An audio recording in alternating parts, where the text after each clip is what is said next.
Now we move on to our next discussion, which is radicalization in India's neighbourhood. I would like to invite our session chair, Lieutenant General Satish Dua, sir. Please, a round of applause for him.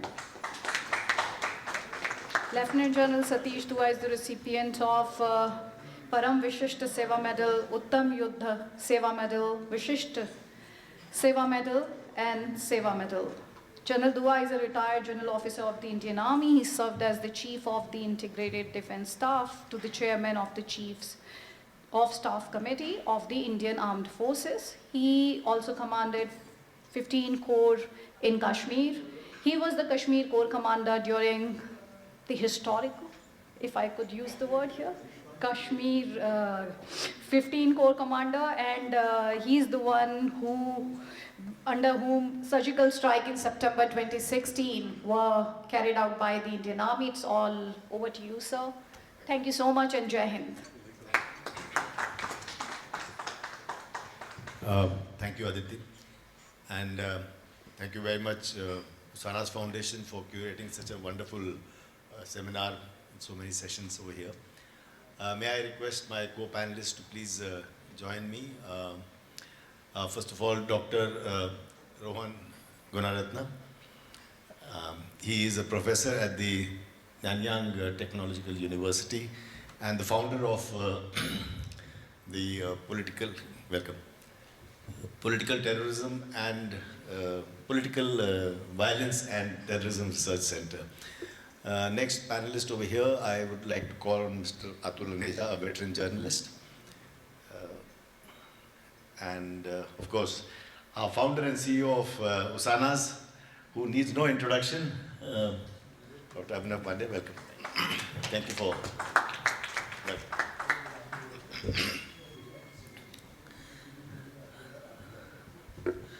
So the last session was about connectivity. And if I can use a wrong word, this section is about disruptivity. Both are not connected at all. I'm going to start by, everyone knows what radicalization is, but I'm going to read out a definition that I like very much. There are many interpretations. Radicalization is the process by which individuals or groups adopt extreme beliefs and ideologies that reject or seek to overthrow the established social, political, or economic systems. It often involves a shift towards more extreme or militant positions, which can lead to violent or disruptive behavior. This phenomena can occur in a variety of contexts, including political, religious, or ideological movements. So, although there are several examples of political radicalization, like we have white supremacist movements, left-wing extremism, right-wing extremism, and more. But the larger danger that has gripped the world is ideological radicalization. Over the past few decades, we are seeing ideological or religious radicalization. That is the danger that is gripping the world and absorbing our attention, occupying our attention now.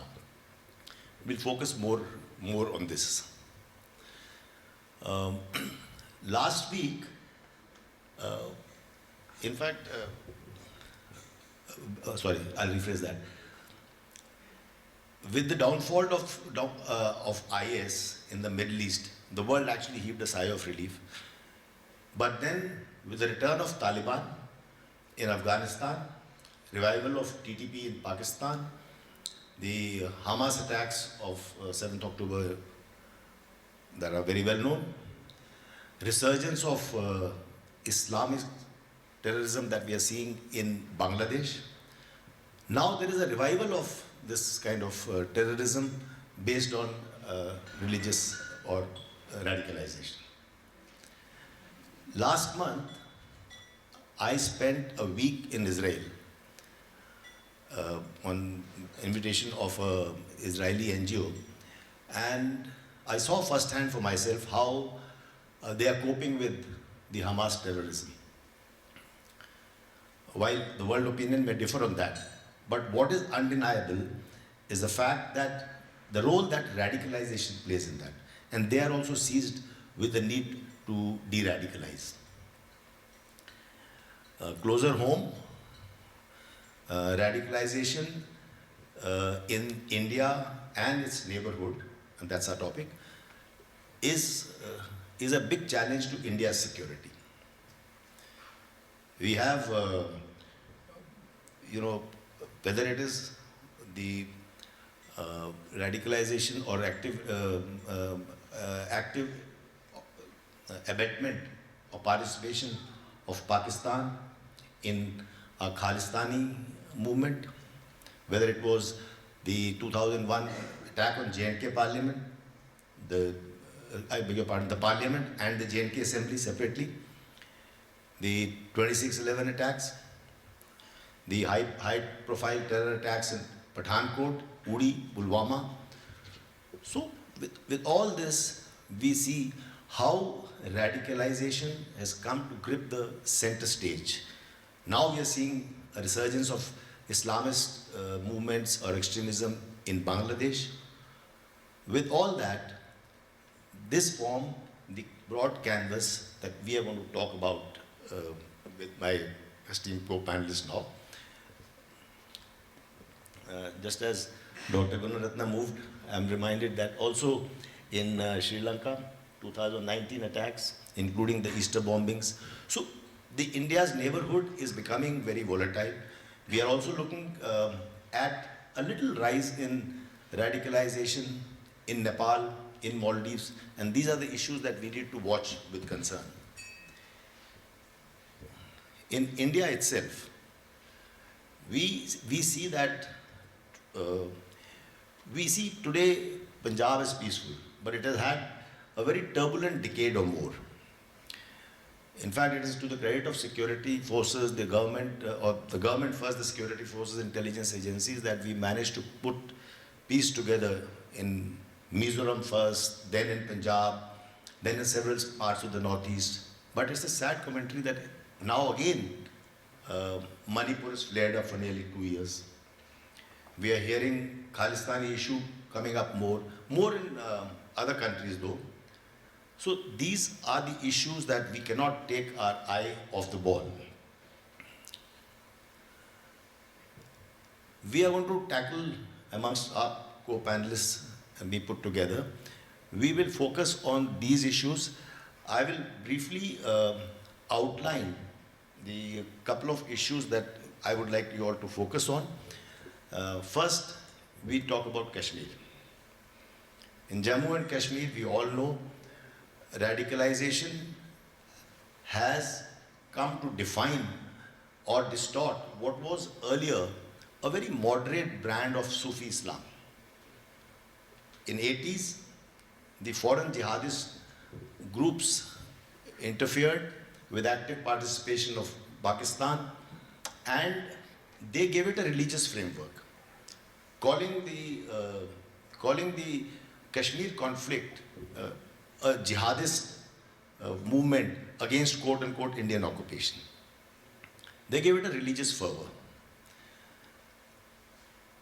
There was, then in 90s came the Salafism and Wahhabism, where different kind of mosques, the number of Wahhabi, Salafi mosques in Kashmir multiplied exponentially over 1 decade. In fact, when I was a corps commander exactly 10 years ago in Kashmir, I found this very strange to hear, and I'm sure some of you will. Abhinav here has been an expert in J&K. The parents used to go to different mosques and the younger generation goes to different mosques. They go to these Salafi mosques. The Salafi Wahhabi mosques are more comfortable, they have air conditioners, they have a different kind of sermons. So it is plain to see how the younger generation is being radicalized. Pakistan, and I'll request you, Abhinav, to cover Kashmir issue in detail. Atul, I'll request you to talk about Pakistan. The kind of radicalization that grips the Pakistani political, social, economic dynamic. It is not only dangerous for their political stability, it is also a danger to international security. And we know how Pakistan is the fountainhead of terrorism. So we need to understand what actually went wrong. Surely it was a political structure was weak, the governments were weak, they were corrupt. And that is a fertile ground for breeding radicalization. But also, if you take your mind back to Ziaul Haq as president, Ziaul Haq actually, if I may use the word, Islamized the army. He launched an operation of bleeding India by 1,000 cuts. So that was, and there, that is Pakistani establishments, contacts and dealings with extremist groups and with non-state actors laid the foundation for all this.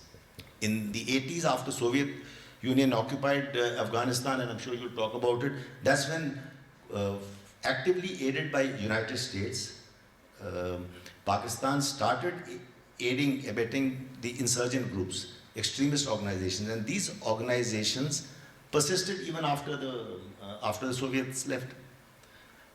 And we all know that Hillary Clinton's famous statement, they've come back to bite them, the snakes in the backyard.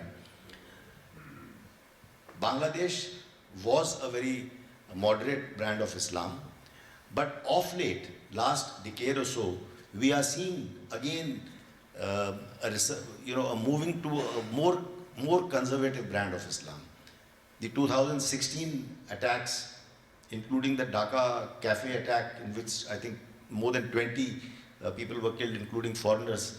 There was a Jamaatul JMB, Mujahideen Bangladesh.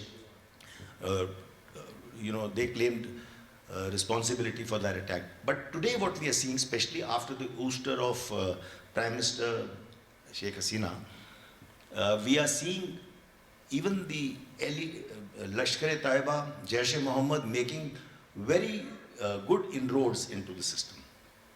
And as we see this happening, I hope they will also, Bangladesh will also perhaps do well to remember that Hillary Clinton's statement of snakes in the backyard will come back to bite them as well. I'm not going to touch on Sri Lanka because we have you here, Rohan. So with that, I would like to closer home in India. If you permit, I will start with Abhinav. You could talk about the Kashmir thing. One rider to all of you. We'll try, and I'll be a strict time master, timekeeper. But please keep de-radicalization away. We'll talk about that in a second round. Thank you very much, General Dua. I'll just start straight away. So for me, radicalization is everything that happens before the bomb goes off. And before I discuss Kashmir, I think that our approach should be to deal with the entire South Asian radicalization context in a holistic manner. Let me mention that in the South Asia, the radicalization history is more than 1,000 years old. India has made immense contribution to the global Islam, not just in the recent past, but back in the history also. We had experts like Sheikh Ahmad Sarhindi, who were espousing and promoting a very radical, exclusive brand of Islam back in 16th and 15th century. He had major fights with the Mughal emperors in those times. The first Fedayeen attacks took place in 16th and 17th century in the Portuguese churches on the western coast of India.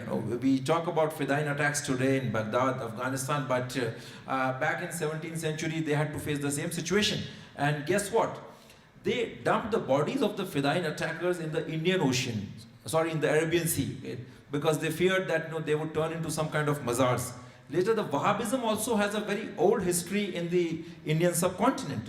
Sayyid Ahmad Barelvi, he went to Mecca and for Hijrat, learned all those Wahhabi tactics and doctrines, came back to India, started his Patna Caliphate with the four jurisdictions, and then he decided to move to Balakot, and in between he worked with the Nawab of Tonk, which again happens to be a very interesting place. It's in Rajasthan. Interestingly, let me tell you, when Sajjad Afghani, the commander of Harkatul Mujahideen came to India, his ID card was made in Tonk. That's something very interesting. It happens to be a very remote town in Rajasthan. Then in Balakot, the Wahhabi armies fought a major war with the Sikh armies. That's why Balakot holds a very sacred place in the history of jihad in South Asia. Yes. Then later we come to the two-nation theory. Sir Syed Ahmad Khan, he was advocating about this two-nation theory back in 1887. Then the Deobandi movement has its history of about 150 odd years in South Asia.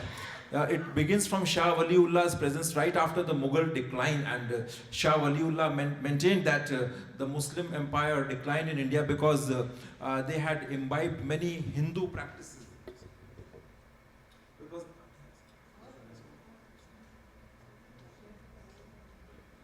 Hello.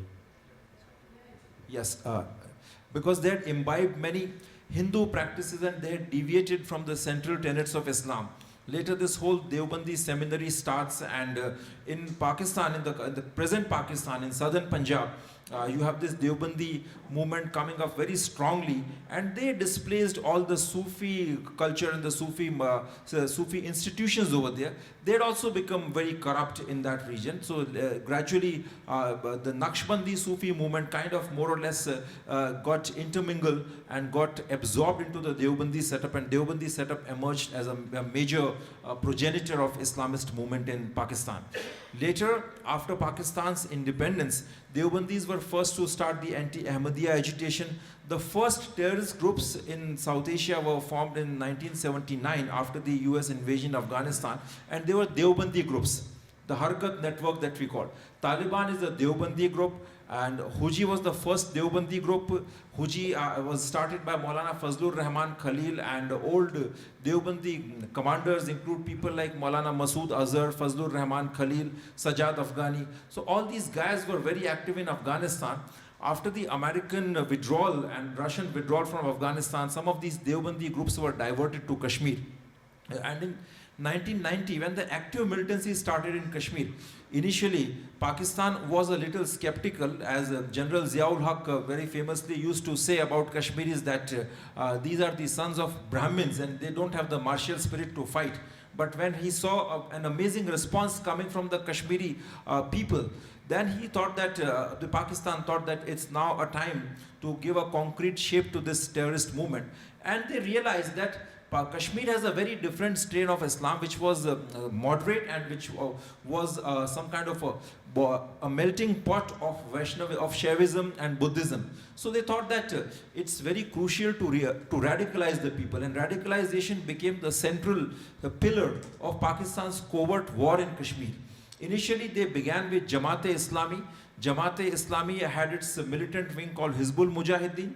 Later, they all thought that you need to bring in more and better groups which are foreign-oriented groups to have a better control. So they brought Deobandi groups that also served the purpose of catering to the people who followed the Deobandi Islam. So these groups were Harkatul Mujahideen, Harkatul Ansar. Later, they thought that Wahhabism was becoming very famous with all the support coming from the petrodollars. So they brought Lashkar-e-Taiba, which is a very fancy, cool organization in Jammu and Kashmir among the jihadis. So, and they were experimenting with all sorts of things. Radicalization at the grassroots were going on in multiple directions. Jamaat-e-Islami burnt all the secular schools. They established their schools which had much better infrastructure, much better funding, and the curriculum was almost poisonous. Later in 2008, when the phenomenon of stone pelting started in Kashmir, we found that this fellow, he is a very Mushtaq Viri. He is a famous Wahhabi leader from Kashmir. They were distributing CDs and cassettes borrowed from West Asia, where they were showing all those intifada stone pelting tactics. And that stone pelting also has a very strong religious justification that you are stoning a Satan. So that comes from a religious justification. Well, I have interviewed, I have spoken to several former and active militants, and whenever I ask them this question, what drives you to become a terrorist? Well, none of them told me that they became terrorists because of poverty or because of social deprivation or economic deprivation. They all gave me very strong and robust religious reasons. In Kashmir, when the encounters take place, right before that, these boys, they generally prefer to call their mom and dad. So in the first initial conversation, I've been I've got a chance to hear some of those conversations. Initially, they would say that well, I'm going to die. Their mothers express deep regret. But later, the same mother would say, well, you're going to do jihad and you will get Jannat, and this is your destiny. You will be a martyr. And those mothers are worshipped. They are literally respected like gods and goddesses in the society. So that gives a very strong credibility to this whole phenomena of radicalization in Jammu and Kashmir, or like even in the other parts of India. So I guess we have other speakers. So with this short opening remarks, I'll just rest my case here. But I must say that radicalization is a very, very widespread phenomenon. Sitting here right in Jaipur, it was extremely difficult and challenging for me to get 100 students as audience in this conference on the subject of international relations and foreign policy. But ISIS could manage to find a bunch of recruiters in Jaipur. So that's something very interesting, and currently I guess if we feel that it's just confined to Jammu and Kashmir, I guess we are grossly mistaken. Lashkar and these boys have cells across the country, and they are operating on multiple fronts. It's not just the terror attacks. Even the communal riots have a very strong Islamist angle these days. Previously also communal riots took place, but these days communal riots, even in the smaller cities of India, are taking place with a global Islamist consciousness. They talk about what's happening in West Asia, what's happening in Gaza. Previously, that wasn't the case. So I think, this is a very grave situation. And last point that I want to make is that the problem is Bangladesh is strongly connected to the problem in Kashmir, because Bangladesh was a very famous and a very critical route for Pakistani jihadists to infiltrate into India. Maulana Masood Azhar came to India via Bangladesh. Even Sajjad Afghani came to India via Bangladesh. Many Lashkar operatives are caught before the 26/11. Their routes were traced to Bangladesh. Even the IC-814 hijack had its roots to Bangladesh. So Bangladesh is a big problem, and with the Islamist takeover in Bangladesh, I guess we are heading for a very tough time. Thank you. Thank you, Abhinav. I gave you extra 2-3 minutes because you are the CEO and foundation. No. It was a very interesting narrative. And you told us a very interesting thing I recall about Ziaul Haq holding a certain view about Kashmiris. But also around that time, in 88, when our problem was surfacing, around that time, let's also remember that the Soviets had moved out. The extremist organization that Pakistan was aiding and abetting was still surfacing, and they were actually turning inwards towards Pakistan. And also the fact that they, instead of creating law and order problems there, they needed a little venue to send these extremists, and that's how they found Kashmir very suitable for that. Can I give it to him first, please? Atul, because it will link, you talking about Pakistan, it will link with a lot with what we were talking about. Hello. Is it working? Yeah. Thank you very much, General Dua. Now, when you come to Pakistan, it has been seen as the fountainhead of terrorism. And rightly so. You talked about Ziaul Haq's time and how that became the basis for jihad in Kashmir. We also had the withdrawal of the Soviet troops by that time. And so you had a feedstock of people who could be infiltrated into Kashmir. But now the point I'm trying to make is that cycle, I think, is virtually over. And the state support which terrorists need, which is essential for them, it was the ISI there, OPTOPAC, I think that is substantially changed in Pakistan. The reason why I'm saying is that Pakistan right now is a very weak state. It's a country, I think, in free fall, and one of the main agencies of Pakistan, which is the military, is now actually, in my view, facing an existential threat. And this has really begun when you had the regime change in Pakistan in April 2022, when an elected government was removed through, although looked very through constitutional means. But essentially, that was a time, I think, a turning point, because I think the Pakistani people, because of Imran Khan's popularity, turned very substantially had a negative view of what the military had done.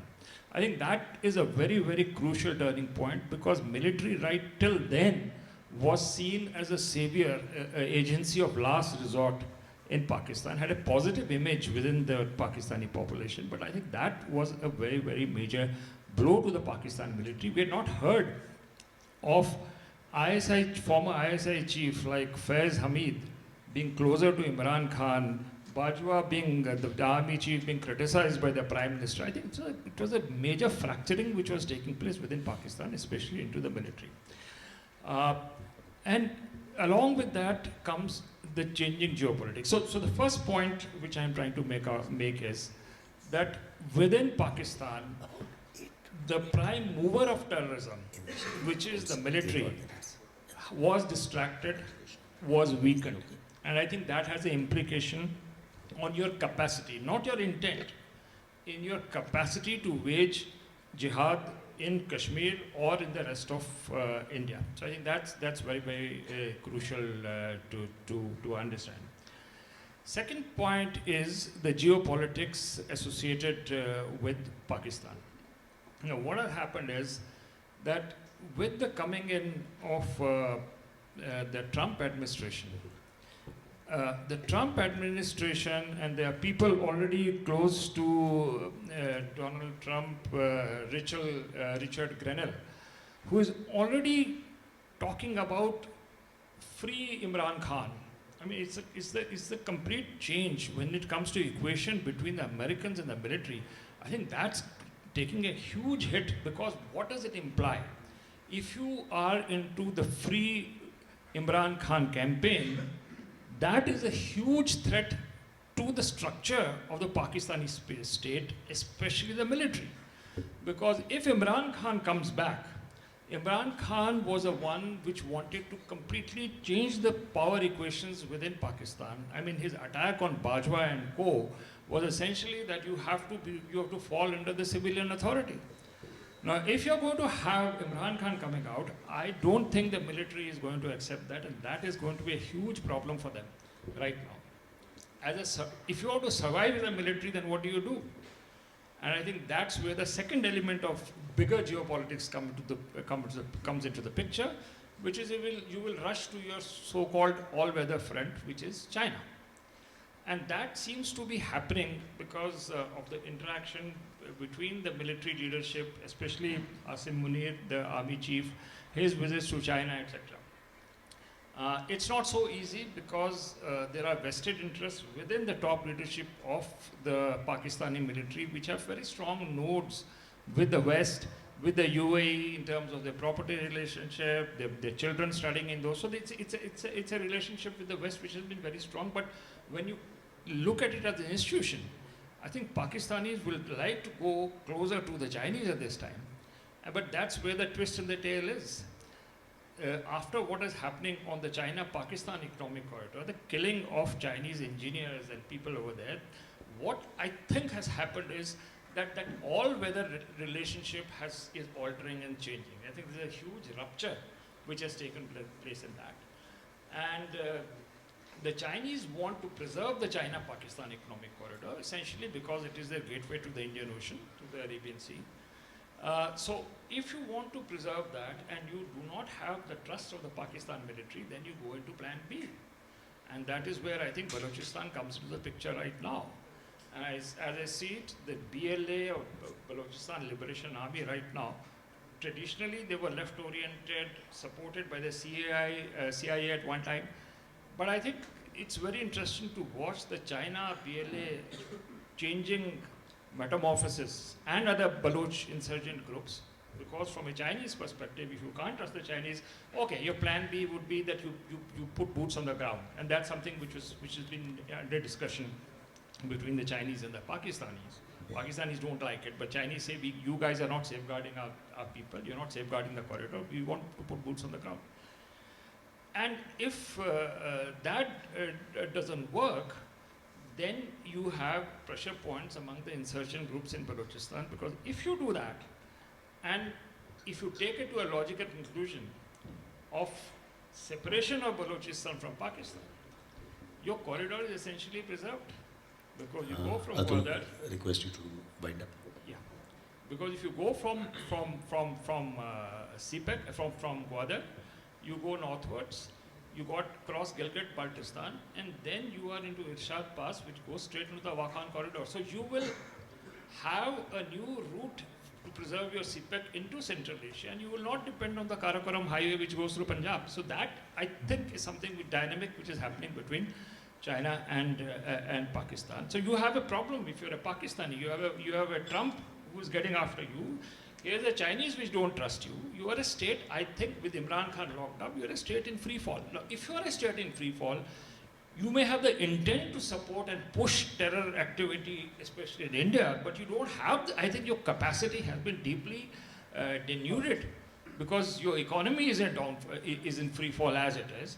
So you cannot, I don't think you have the capacity to carry out that radical, movement inside India specifically. I think India has to be more worried from the domestic problems which we have of radicalization within, the sleeper cells which Abhinav was pointing out. And I think the bigger problem is coming from Bangladesh side, because in Bangladesh is exactly opposite to what's happening in Pakistan. It's a state which is supporting Hazb-ut-Tahrir, which is supporting Jamaat-e-Islami. So, you know, it's moved there. And Pakistanis might come and attack India from that flank. So, I think for us, Pakistan, because of its internal contradictions problems, has become objectively a lesser problem, though we have to keep the eye on the ball, and look more inwards and in the direction of Bangladesh. Yeah. Thank you very much. Thank you. India faces two principal threats. One is from the domestic groups.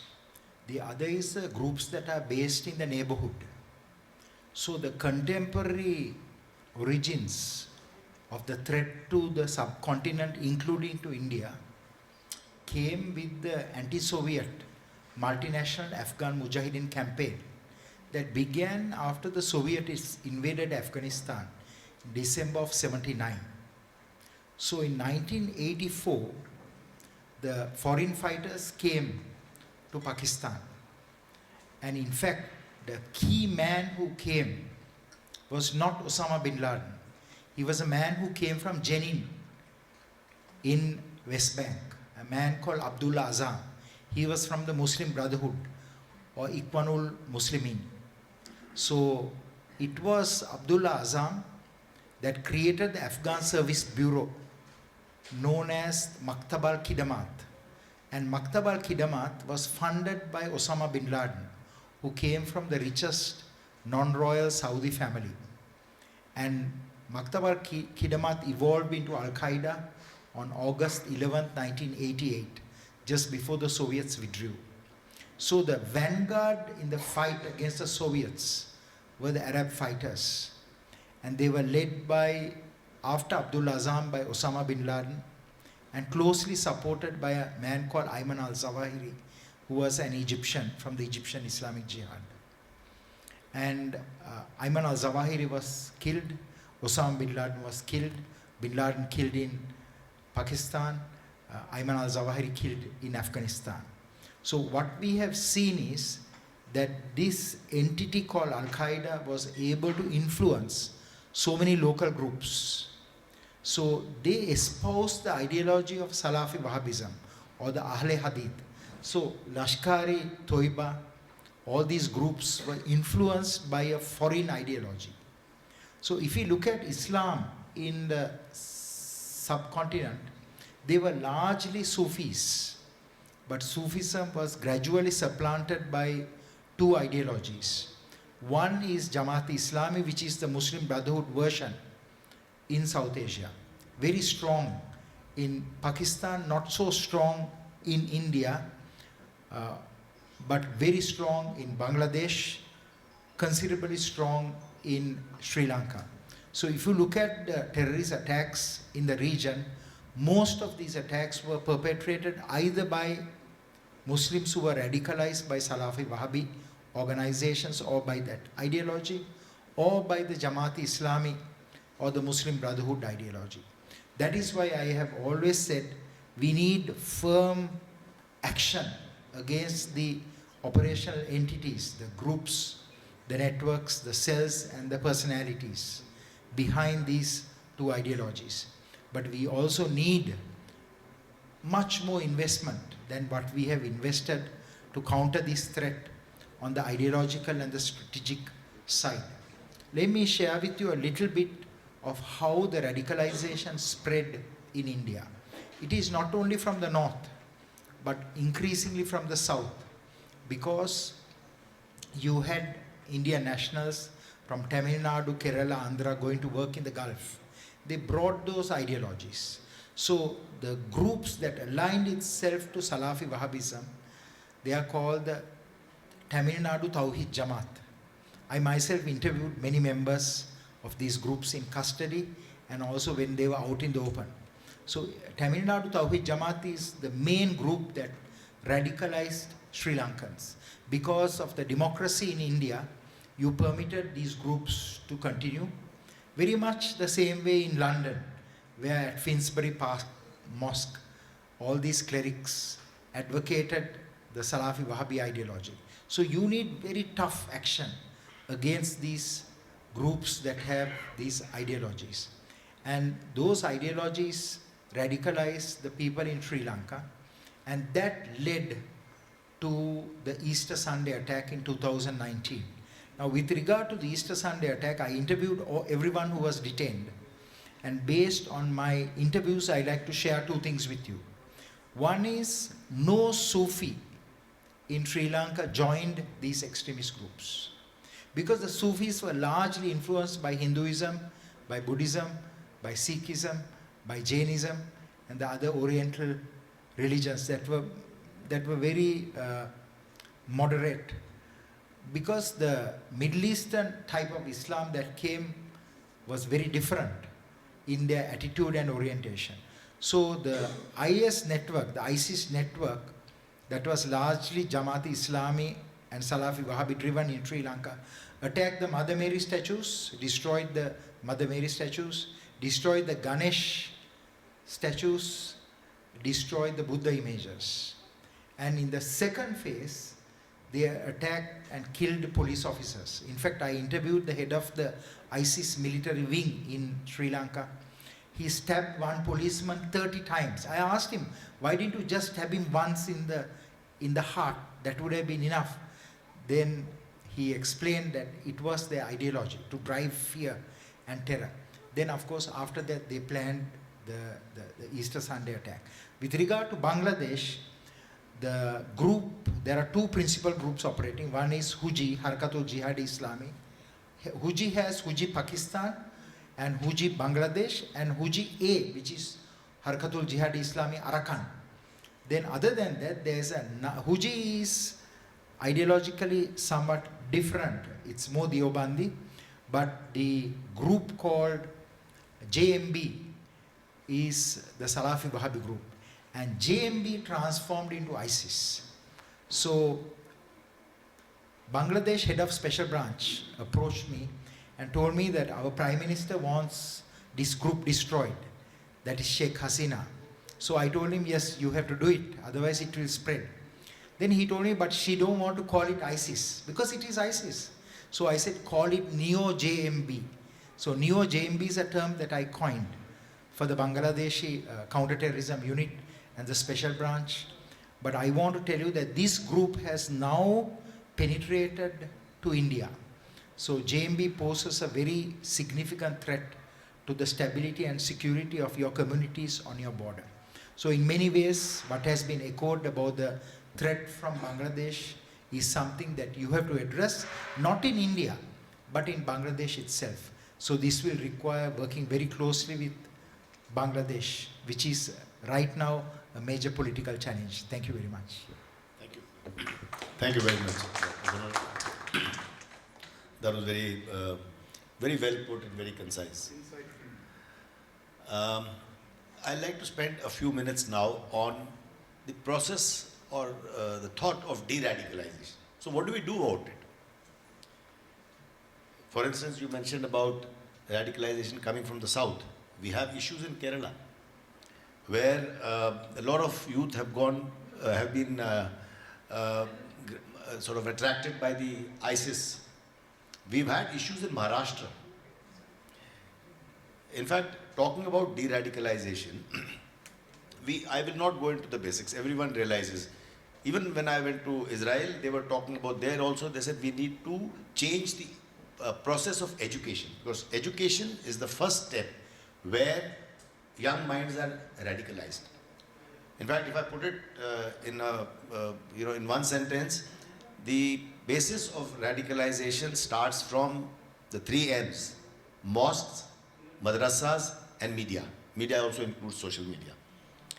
That's where our youth are getting radicalized. So education, of course, is the first part, and that's what we have to do. We also have to think of engaging with the moderate leaders, moderate religious leaders. We also have to look at development initiatives. All of this is happening in Kashmir as we speak. But it will take time. It will take a long time, because what has taken 30, 40 years to fester cannot be undone overnight. Though in the last 5 years, some development initiatives have taken place, administrative reforms have taken place. But is the alienation going away? No. It will take time. It will take maybe 2 generations for it to happen. And then we have to guard against the fact that it should not spin out of control. Like Manipur was on the way to normalization, normalcy. We had taken off the Armed Forces Special Powers Act in many places in Manipur. But look what has happened in the last 2 years. So we'll have to stay the course in J&K and then look forward. One last point I'll make before I ask my co-panelists is that in Maharashtra, there was a very successful experiment. I won't call it experiment. There was a very successful drive where the ATS, the Anti-Terrorist Squad, they de-radicalized people. The ATS, they turned into counselors. And I have a dated report, which is about 5 years ago, which I have, the figures that I'm quoting. 114 boys and 6 girls, young ladies, were pulled from the brink. They were being wooed by the IS. And similarly, 114 more were counseled by the ATS. So this is the kind of success stories of de-radicalization that has taken place in Maharashtra. A similar experiment was also tried in Kerala. So I would like any one of you to please pitch in and talk about de-radicalization. Thank you very much, General Dua. Regarding de-radicalization, I'm a bit skeptical about it, because the Britishers, they failed in their prevent de-radicalization strategy. Saudis also more or less failed. And so the question is that we talk about the education, we have people who volunteered as terrorists. They were highly educated people. The Omar Sheikh, who was released with Maulana Masood Azhar, he went to the London School of Economics. All the perpetrators of the September 11 attacks, they went to very good places in the American system, good colleges, So there's a big question whether education is really an effective strategy or not. We need to ask that fundamental question.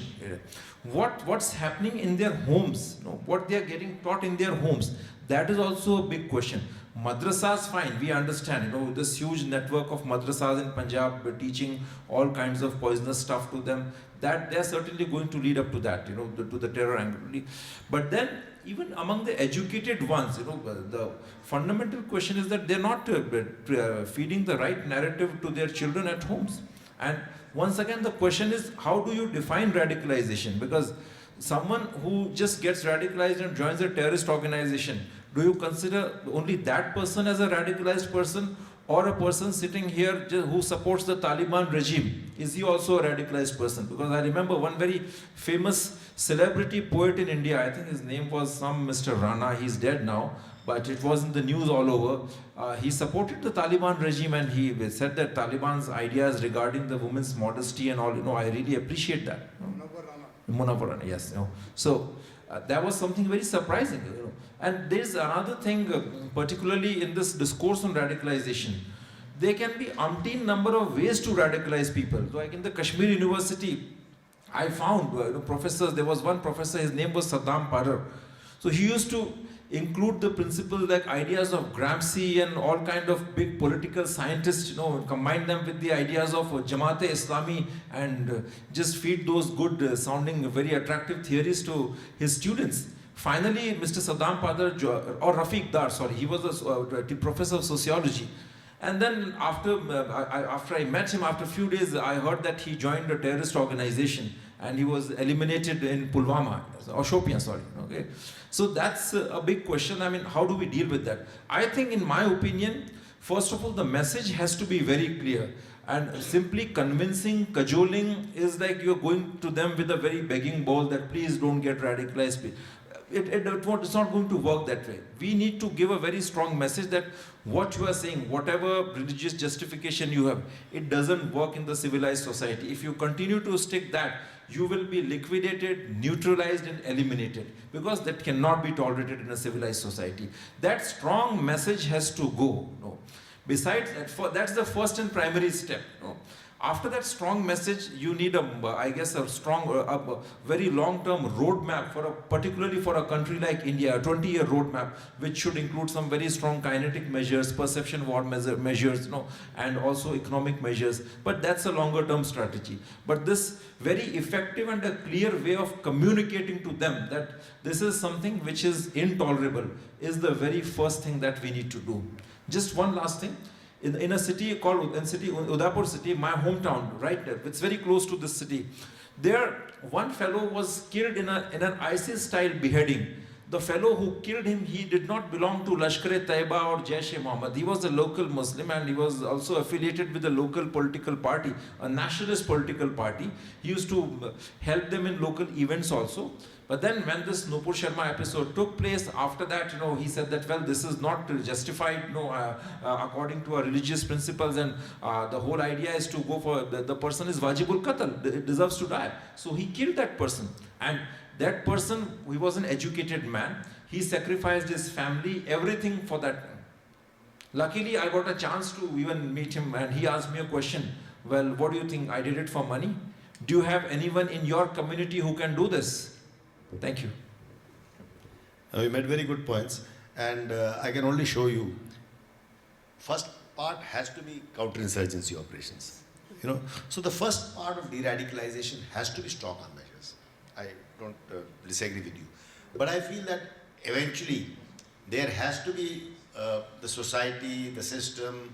We have to approach it in a different manner as well. But we can have a separate discussion over drinks later. I want to share with you the story of Ajmal Kasab. He was the 10th attacker in the Mumbai attack. So Rakesh Maria, who was the commissioner of police, he told me this story. He said Ajmal Kasab, when he was arrested, the policeman beat him and beat him and beat him and beat him because they were very angry with him.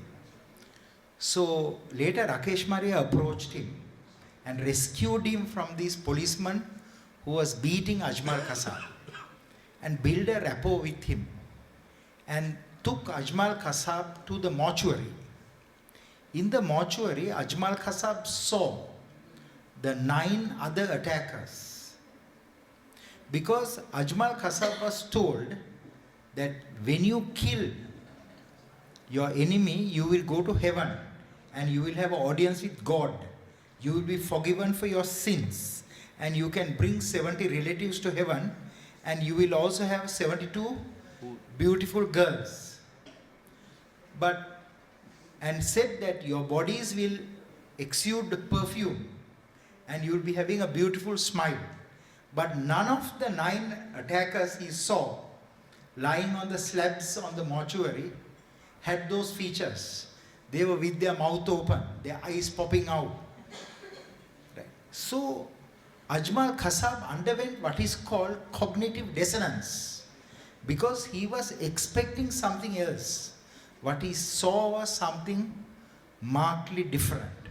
So I want to share with you, no one is born a terrorist, but we are all radicalized into terrorism when we depart our mainstream and become a deviant and go to the extreme. So rehabilitation is the art of bringing them back from the extreme back to the mainstream. It's a very complex process. So I myself traveled to Mumbai and I worked with ATS and I conducted a number of training programs, and then we built this program that you referred to. It was led by a man called Kulkarni. Yes, Kulkarni is a brilliant man, and I hope that India will invite him to create the National Rehabilitation Agency of India, because he can create a national capability. What he did in Maharashtra can be replicated here. It was hugely successful. And Dr. Abhinav Pandya should become the boss of that agency, while Kulkarni is the chief advisor. Now, let me share with you one final point. So, the ideological indoctrination is what we have to fight. Today, the religious institutions are penetrated, right? The madrasas are penetrated. The media institutions are penetrated. So we have to have a multi-layered strategy to fight this threat. So side by side with custodial rehabilitation, we must have a robust community engagement program, right, to counter this ideology. If we do not fight ideology, we will face a persistent and a growing threat. I thank you very much. Thank you very much. I completely agree with the earlier two panelists, with Abhinav, that you need a very strong sense of deterrence and disincentives as part of the strategy. With Dr. Rohan, that we need both institutional mechanisms like the rehabilitation center and the psychological warfare you wage on people who are under your custody, as in the case of Ajmal Kasab. I just want to add just a couple of things. If you see the big picture, I think it's important that we stop any possibility of what is called the demographic jihad. It's very, very important that illegal immigration, sleeper cells forming after that, etc., the full ecosystem which follows. I think we need a very, very a clear strategy on that, because every nation, though we are democratic, we are secular, we are inclusive, but it has a core population, and that has to be preserved, whatever be the circumstances. You cannot have that disturbed beyond a point. If you take the case of the Americans, I mean, it's white, Anglo-Saxon, I mean, that's the core of that nation. I mean, you can have people, Latinos and others coming into the picture, and they have their rights, but you can't disturb the core. I think that's very, very important if you look at the direct. And a third last point is a bit of economic integration. I mean, yesterday we were talking over dinner that why is it that there are no riots in a place like Varanasi, for example? Because if you see the weavers, they are essentially Muslims, and the traders are the Kais. I mean, they are the Hindus. And both have a vested interest in maintaining the status quo. I think we should look imaginatively even at that angle. Thank you very much. I think after the first round, when I told the, just a minute, I'm coming there, ma'am. When I told the panelists that I'm going to be a strict timekeeper, they started taking my mic away, so I couldn't actually. All right, I'm going to take 3 questions, just a minute, a couple of questions. But before that, I just want to make a very quick point about rehabilitation. In Jammu and Kashmir especially, there has been a very successful experiment about rehabilitating surrendered militants, surrendered terrorists. In fact, my recent book, A General Reminiscence, is all about that. I have written about, we created a force called Ikhwan, which worked for 9 years in Kashmir. And after that, while there are experiments of contra-rebels all over the world, but what I'm going to say has no parallel in the world. We created an army battalion of my regiment of surrendered terrorists. And that battalion is working well. We had surrendered terrorists in that battalion, about 500 of them, between 400 and 500 of them. So there are steps that are being taken, and we all need to take some steps to fight this scourge of terrorism. Of course, now I'll not delve into that. I'll take a few questions, and please, whoever, please nominate which speaker you want your question to go to. Otherwise, I will nominate. Yes, ma'am, please.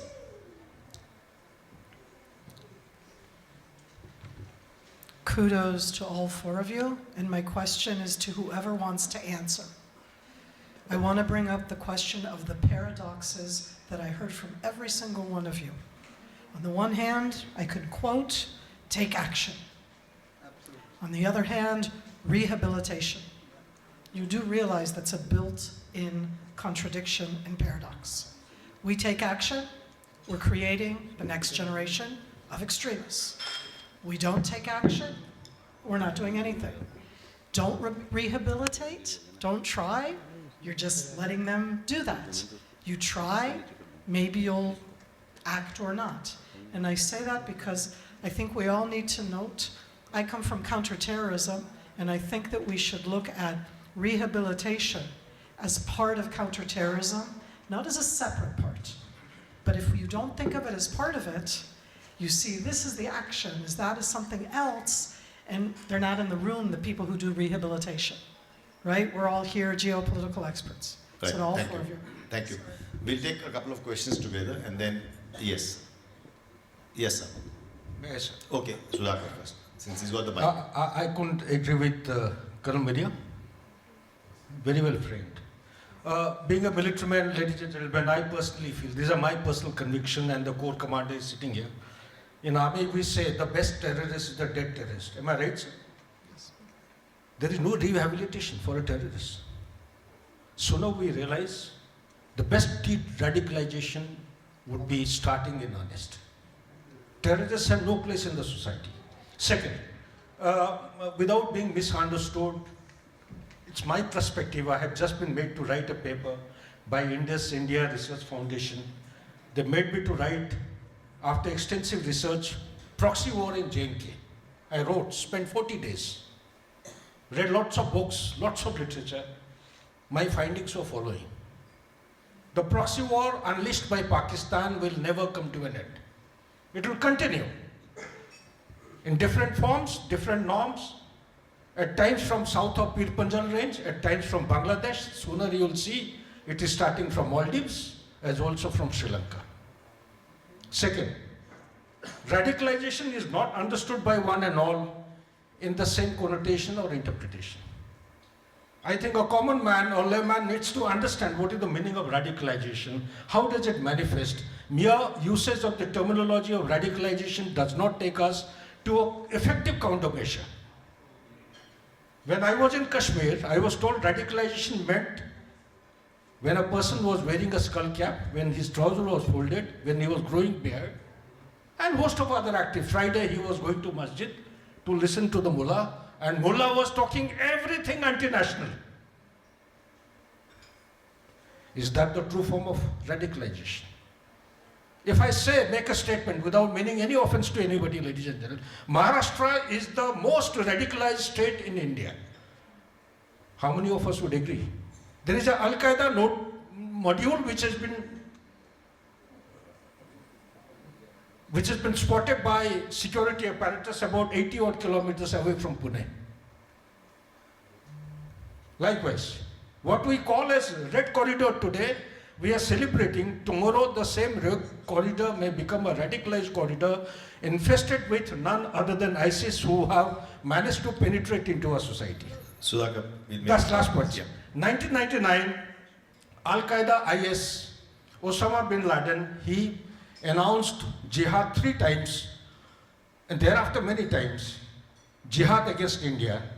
And 2014, Daesh had gone to the extent of saying liberating J&K first and foremost would be the first priority, apart from Levant area, Northwest Africa, Khorasan, etc., etc. Rest I leave it to the forum to understand. Thank you. Thank you, Sudhakar. Yes, please. All right. That's the last one. No, you want another one? Okay. So may I request not to record my, thing, because of the security point, I think, Abhina, I'll request you, please. Turn the camera. Turn the camera. Because I was supposed to be this in panel when I met Mr. Because of different reason I didn't want it. But it's my moral obligation as a Bangladeshi to share some of my experiences working on the this rising of fundamentalism in Bangladesh, because I was working before my appointment as an ambassador to Moscow. From 2000 to 2009, I was working on this rising of fundamentalism and deprivation of Hindu minority. And I was working with a friend of mine who is Professor Abul Barkat. He is very much quoted in India, how this migration took place from Bangladesh to India, the Hindu community. Because during the liberation, it was 23% Hindus were there. But now it is, officially it is telling that 8%, 9%, but hardly it is 5%. It's, as a Bangladeshi, I am telling you. So why I am telling you this? Because as it was told by the panelist, that the Jamaat-e-Islam, today Jamaat-e-Islam is the most organized party in Bangladesh. It's like a communist party. They are very much regimented. And we did a research in 2004, 2005. They have business in 23 sectors. And they are highly organized. And they have banks, they have diagnostics, they have hospitals, everywhere there, this business is there. And they have full-fledged cadre who carry the works. It's like a government in the country, there's a parallel. And the active, I'm coming to the current point, what's happened recently, 6 months back. The Sheikh Hasina also made big mistakes. Having 560 model masjid in last 3 years, he made. It's a breeding point of Taliban in Bangladesh. It's like a mosque, as you tell, that father goes to one mosque, the younger goes to. It's like it's a total comfort they have given to this masjid. So this, as you tell that as I told earlier also, this Bangladesh will be more dangerous than Pakistan, at least what I foresee. So India should come forward like in 71. I'm sorry to make this statement. I am a freedom fighter. I was trained in Dehradun in 1971. So as a freedom fighter, I'm just telling this. And this is my moral duty to sensitize this thing. Thank you very much. Thank you very much. All right. Before we answer, should we take one more question? Yeah, the last one, please. You in your introduction, sorry, was that Yeah. intended for Mohan or? Yeah. Very, very briefly, I agree completely with my good friend Mary. I also thought there was a contradiction. You guys are saying rehabilitation, Mr. Rohan, Gunaratna, with due respect, there is only one country which has tackled the bloody terrorism problem as well as Sri Lanka against LTTE. You guys finished them off. That's the right model, frankly. To help with human rights when you're faced with LTTE. I was the Undersecretary Desk Officer when Rajiv Gandhi was assassinated, and I was involved with the Special Investigation Team. So I know all about that. So anyway, that's one thing to think about, because you can keep talking of rehabilitation, but I think there are limits, and I think Miri is right. The other thing is the other contradiction which came up. Miri had said earlier that it is the disenfranchised people that form the core market for recruitment of terrorists. But that's not the impression I got listening to you guys. None of the people you talked to said that they were, either poverty-stricken or discriminated. It was completely ideological. So I want to also understand that. Thank you. Thank you very much. Very good questions, everyone. I'm going to bundle two together, the first and the second question. Sudhakar, you made some comments, we'll leave that, but the questions, essentially, the first question, what you made, you said you supported her question. And the gist of that is, because the other two speakers have actually made comments. The gist of your question that we are going to tackle, all of us, whatever way we want to comment on that, is there is a contradiction in what we said. Either we are killing terrorists, I'm being very blunt about it, sorry, or are we going to rehabilitate or de-radicalize the terrorists? My very crisp take to that is, and I gave you examples from my own regiment, my own battalion. I've lived and fought with those terrorists. I've been a counter-terrorism man all my life, sir. But also we've rehabilitated, I told you the numbers. We formed a battalion out of them. So here goes. How it works, to my mind, is the Maharashtra example of Dhananjay Kulkarni that Dr. Rohan also quoted was a brilliant example. What we try to do is, as a child is getting, or as you start seeing some signs of radicalization, a youth, boy or a girl, when she starts to move towards that, if there are signs and there are procedures and there are processes how to do it, that is the time they are wooed back rather than allowed to cross over to the other side. Once a man picks up a weapon and becomes a terrorist, there is only one option. I've done that all my life. Kill the terrorist. Man, that's absolutely done. But don't close the door for those misguided children who want to come back. And that's the thing I'm talking about. And these are very contextual things. How US will fight in Iraq or Afghanistan will be different. How Israel fights Hamas in Gaza it will be very different. And how we fight our own Kashmiri terrorists. There is a foreign element called FTs, we call them foreign terrorists, and there is a local terrorist, that is the Kashmiri boys, they are called LTs, local terrorists.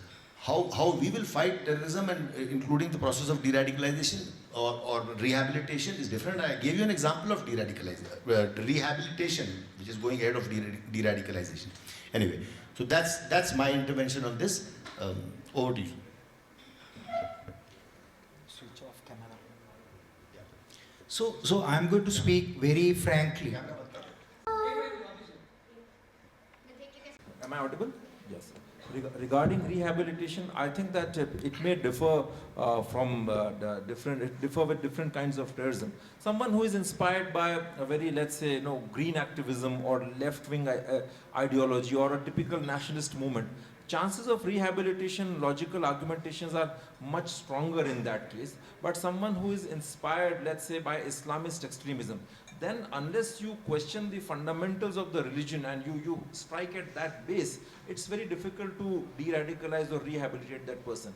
And my second aspect, so I don't see much of a contradiction, because he's someone who has already picked up a gun, and that's those bunch of terrorists.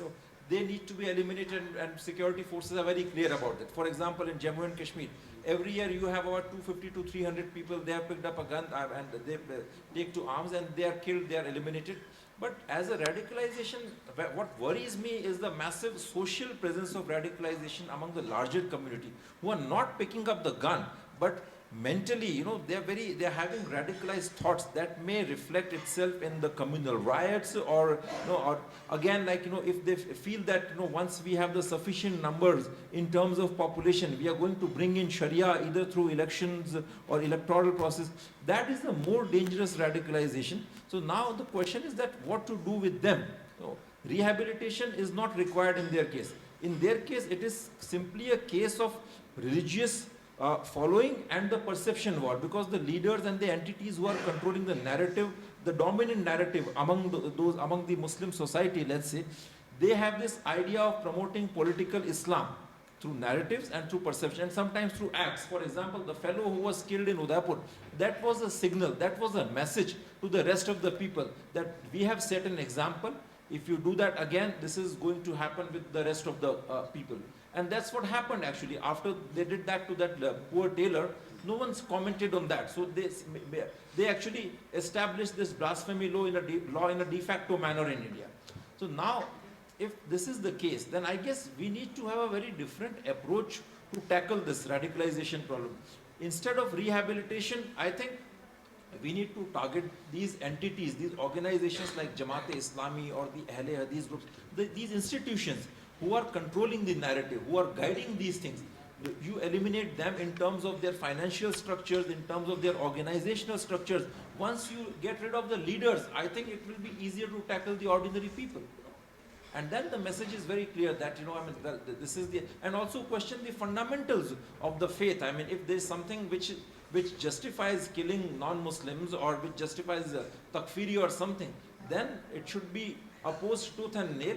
by you as well as by the religious scholars. Bring in religious scholars from the Muslims, and there are enough scholars, even from the Muslim community, who will come and oppose it tooth and nail. I have met Wahhabi scholars who say that jihad, I mean this, let's say for example, Kashmir is not a case of jihad, because jihad is a holy war. You cannot fight it for a piece of land, it's a political struggle. And then jihad is launched only by an Islamic state where the Khalifa has to be elected. Only an elected Khalifa is a legitimate Khalifa. A state which has a geographical territory, which has a boundary, which has a military power, that state can launch jihad. A non-state actor or a terrorist actor technically cannot launch jihad. That's why Lashkar-e-Taiba is not supported by the Wahhabi clergy in Pakistan. Thank you. Thank you very much. I thank my co-panelists for a very wonderful discussion. Thank you for being